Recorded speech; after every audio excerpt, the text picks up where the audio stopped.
Alright, magandang hapon po sa inyong lahat mga kababayan. December 14, 2024, 11 days before Christmas. Yan, kaya ngayon pa lang po ay binabati ko na kayo ng advance Merry Christmas and a Happy New Year po sa ating lahat. At ito mga kababayan, naglabas po ang MBC DZRH ng kanilang pre-election survey. So ito ay first wave. So ibig sabihin, pag may first wave, may second wave, may third wave, fourth wave, at fifth wave mga kababayan. Kasi may first wave eh. So ito malamang ang una sa kanilang pre-election survey. Ito po ay sa senators po. Kung ngayon gaganapin ang eleksyon sa pagka-senator, ito po ang mga pasok po sa Magic 12 mga kababayan. Okay, so ito po ay kinuha noong December 7 to 9, 2024 at sample size 7,510. Siguro yun po yung mga respondents, yung mga kasama po sa survey. At kalat po itong kinuhaan nila ng survey 300 barangays nationwide. Ayan mga kababayan, so marami na rin yung 300 barangays kasi iba nagsusurvey sa isang lugar lang di ba? Tawad mag-ikot eh. Ito mga kababayan, maganda, MBC DZRH pre-election survey. Ang kagandahan dito sa survey na to, lahat po ng mga senatoriables kasali. Hindi lamang yung gusto nilang isali, may mga ganun eh. Gusto isali si dito kasi ito mga DD shit. Kaya lahat ng mga kasamahan sa mga Duterte na doon, tapos yung ibang mga kandidato hindi naman kasama. So pangit yun. Mas maganda yung survey mo, lahat ng senatoriables ay pagpipilian. So ganyan po ang ginawa ng MBC DZRH. Ang desisyon 2025.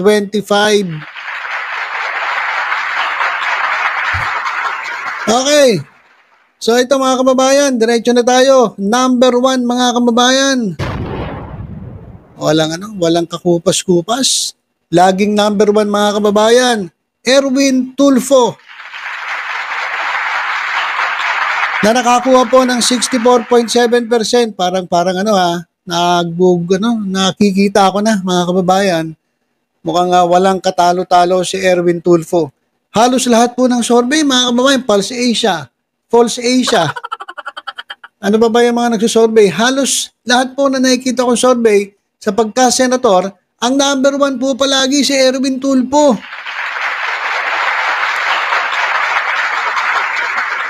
Number 2 mga kababayan, Vicente Soto III.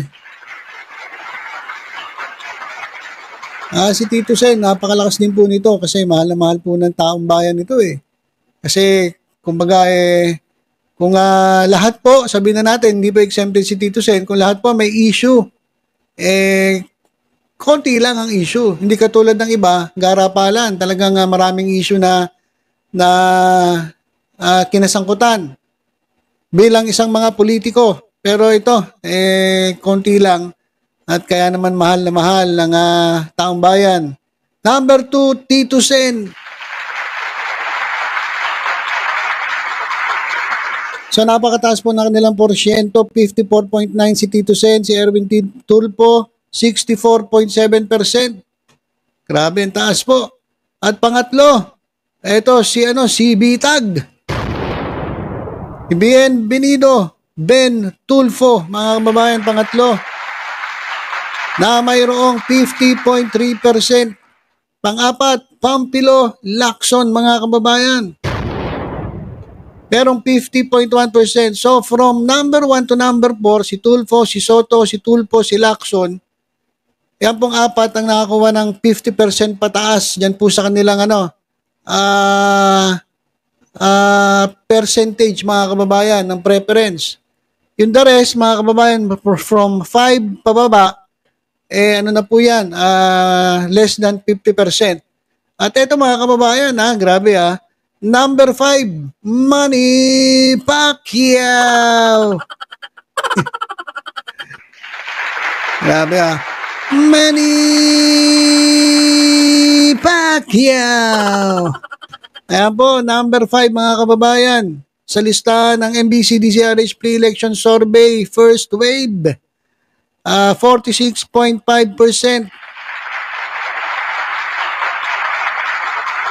Yan po ang top 5 mga kababayan. Number 6, sino number 6? Number 6, naku po. Wala na ba iba?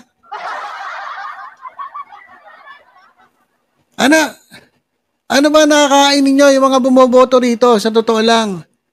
Number 6, Lapid. Manuel Lito. Si Lito Lapid. Si Supremo. 46.2%. Ano ba meron to? At gusto ninyo? Ito nga ay miyembro ng Komite de Silencio. Diyan po sa Senado.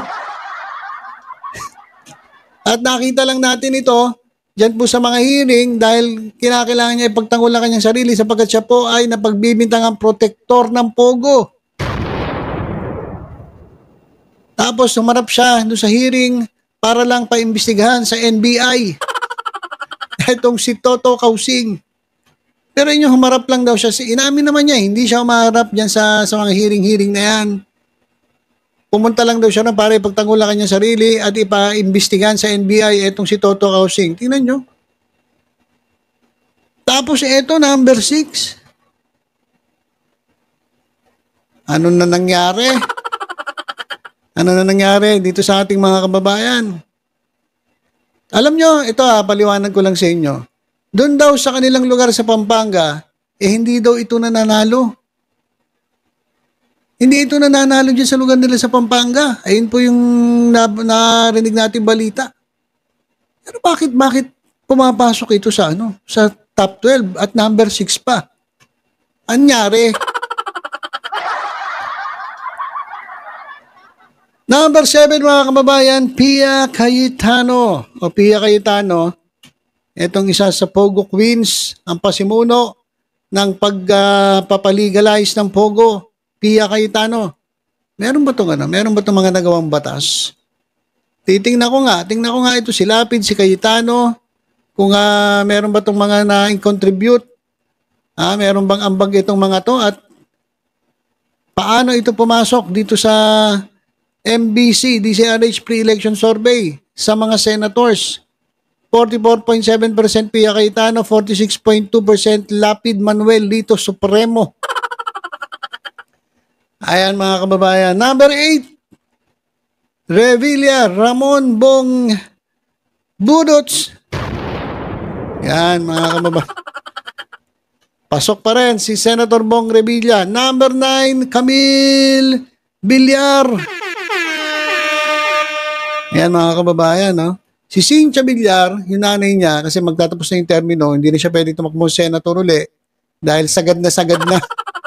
Wala na, kahit anong pilit, hindi na talaga pwede sa pagkatapos na yung kanyang termino. Hindi na po siya pwede tumakbo. Ngayon, may ipapalit na naman. Si Camille Villar, yung anak niya. Tapos siya naman, hindi pa rin nagsawa, kahit medyo may edad na, nandun po, nangaaway.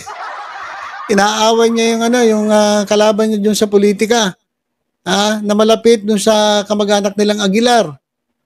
Inaaway niya yung, actually, ako sabihin, inaaway. Hindi, nagkaanuan lang sila sa simbahan pa mga kababayan. Nilapitan ni Cynthia Villar, itong kalaban niya sa politika, kalaban niya bilang congressman dyan po sa Lone District ng Las Piñas. Nagulat pa nga ito si April Aguilar. Kinabahan si April. Naku, ito na yung tita ko maingay. Kaya mga kababayan, yan.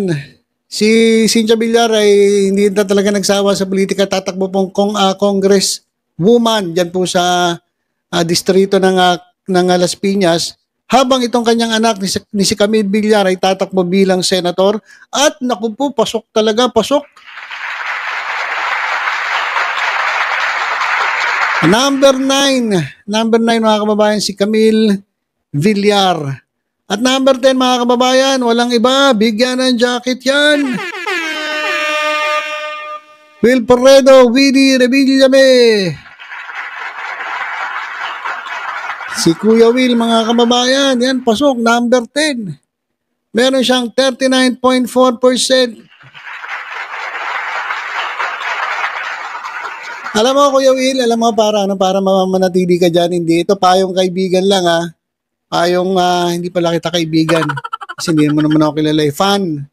Pwedeng fan, tagahanga. Ano? Ako'y hanga naman sa pagtulong nito. Ito si Willie Revillame, mga kababayan, number 10, payo ko lang, huwag kang magdidikit sa Duterte. Para ikaw ay maganda ang ratings mo palagi. Huwag ka na didikit dun sa alam mong hihilahin ka pababa. Kung mayroon ka man didikitan, yung sigurado kang hihilahin ka pataas. Yan po ang style. Kuya Will, bigyan ng Jackie Chan. Okay. Number 11. Sinong number 11? Yan. Abigail, si Abby, Binay naman. Ang kwento naman dito sa mga Binay, si Nancy Binay, hindi na po pwede tumakbo, kaya doon tumakbo sa Makati. Di pa rin tumigil mga kababayan at tatatakbo po sa Makati habang itong kanyang kapatid na si Abby Binay naman ang papalit sa kanya dyan sa Senado. So ayaw po kasi nila matanggal yung kanilang apelyido dyan po sa Senado, kaya naman napalitan lang. It's your turn after my turn. So sabi ni Nancy Binay, si Abigail Binay muna. Okay, number 12 mga kababayan. Nako po. Wala na bang iba? Wala na bang iba? Wala na bang iba? Paano ka pumasok dyan? Number 12, Ronald Bato de la Rosa, mga kababayan, na may 37.4%. Biruin mo yan, nakapasok ka pa. Ang dami mong kaaway, ang dami mong kaso, halatang halata ka na hindi na tao pinaglilingkuran mo, sarili mo na pinaglilingkuran mo, kaibigan mo na talaga ang kinakampihan mo, hindi mo na kinakampihan ng taong bayan. Pero biruin mo yan, pasok ka pa rin. De la Rosa, Ronald Bato, MBC DZRH Pre-Election Survey, First Wave, December 7 to 9, 2024, 7,510 respondents, 300 barangays. Pang number 12, De La Rosa, mga kababayan, Bato De La Rosa. So siya po ang kumumpleto sa Magic 12. Okay? Pero itong number 12, delikado pa to mga kababayan. Delikado pa to. Pwede kasi itong malaglag dyan po sa top 12. Lalo na't pag lumakas yung kasunod. Number 13, Maria Imelda Marcos. So ito po si Amy Marcos. Number 13, laglag ka na. Duterte pa more. Imbis na kasi nasuportahan mo ang kapatid mo bilang presidente. So, suportahan ng gobyerno, puro ka rin kontra marami nagagalit. Ngayon, number 13 ka. Ngayon, kung gusto mong manalo, kinakailangan mong suportahan mo na lang ang kapatid mo, suportahan mo ang gobyerno, kaysa sumuporta ka sa mga sumisira sa gobyerno. Madam Amy Marcos. Kaya pa yan, 34.6, pero medyo malayo Kasi si De La Rosa 37.4, so hahabulin niya ay mga 2.8%. Medyo mataas-taas yun. Pero kaya mo naman yan. Basta magbagong buhay ka, Madam Amy Marcos. Number 14, laglag. Laglag na po. Etong malasakit, si Mr. Malasakit daw.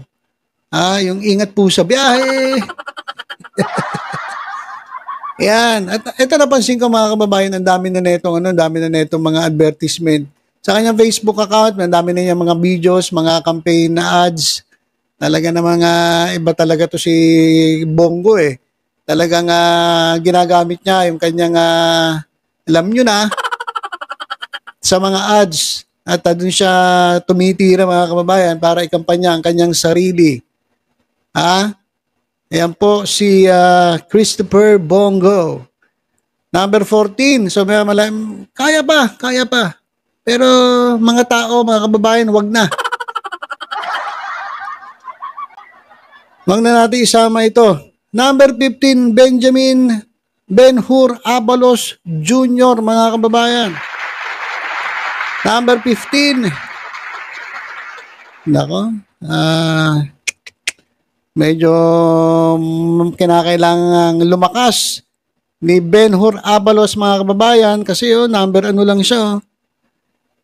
Number 15. Alam nyo, kung ako sa inyo, tanggalin nyo yung iba nandito, yung mga iba nandito sa top 12.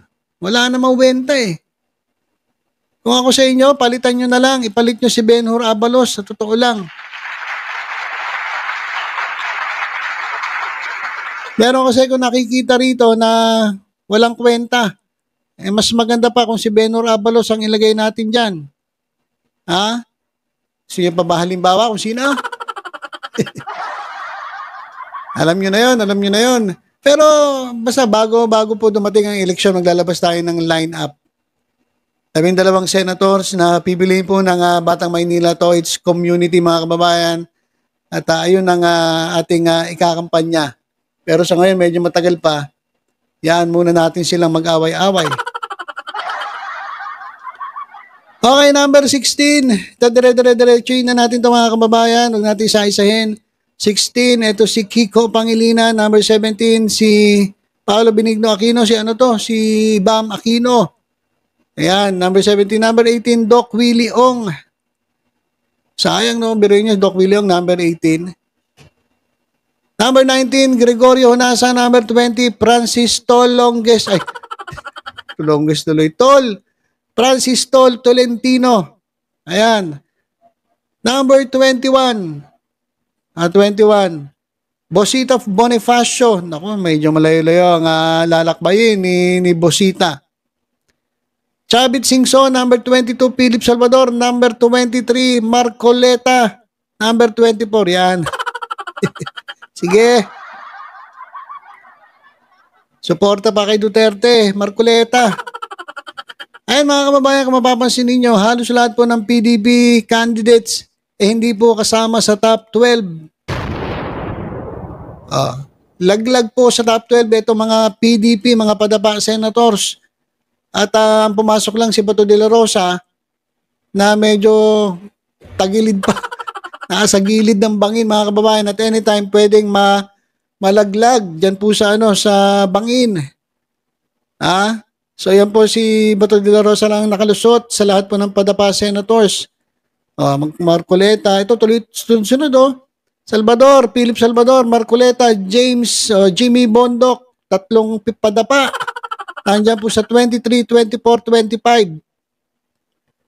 26, ano rin to? Padapa rin to. Lambino Raul, 27, Teodoro Casino, 28, Ariel Corobin, 29, Apollo Kibuloy. Nako pa. Asa pa? Asa ka pa, Kibuloy? Wala nang maniniwala sa'yo, sa totoo lang. Naniniwala lang naman sa'yo, mga DDS eh. Yung mga biktima mo, na biktima, nako. Talaga maraming mga kampanya laban sa'yo.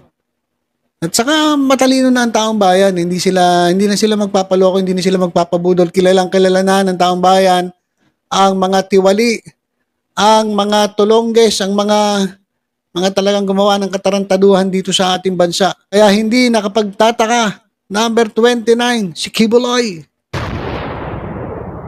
Laglag sa kangkungan. Number 30, Franz Castro. Ayan.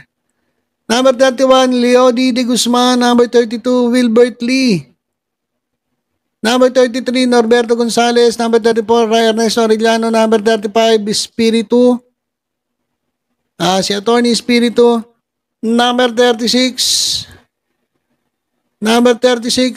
Mark Louie Gamboa. Yahoo! Ayan.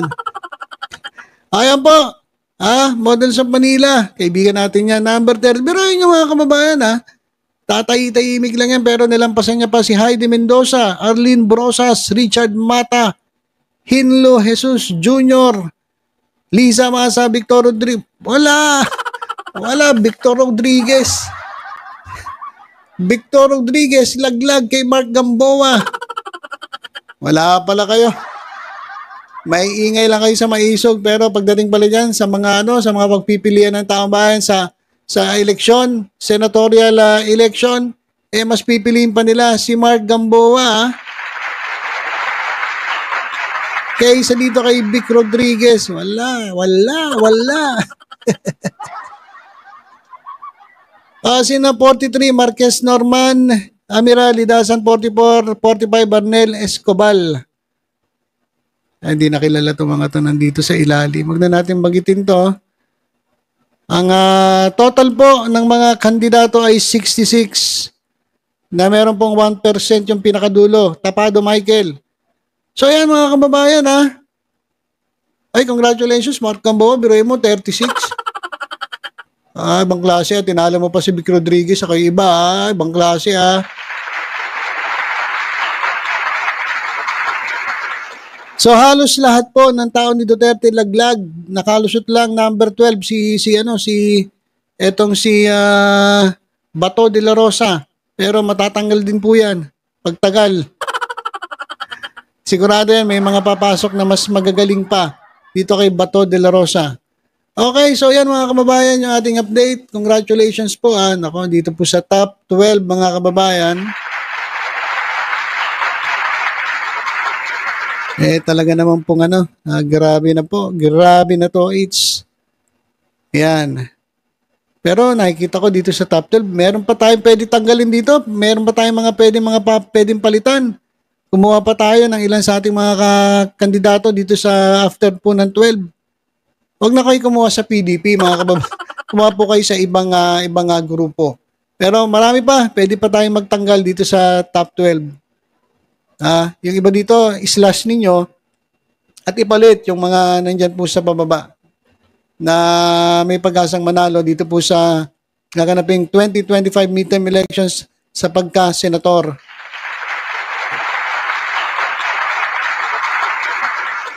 Okay, so yun lang po. Yun lang po muna mga kababayan. Basta tutok-tutok lang po dito sa Batang Maynila to. Isa iba pang updates. Ingat po tayong lahat. God bless po.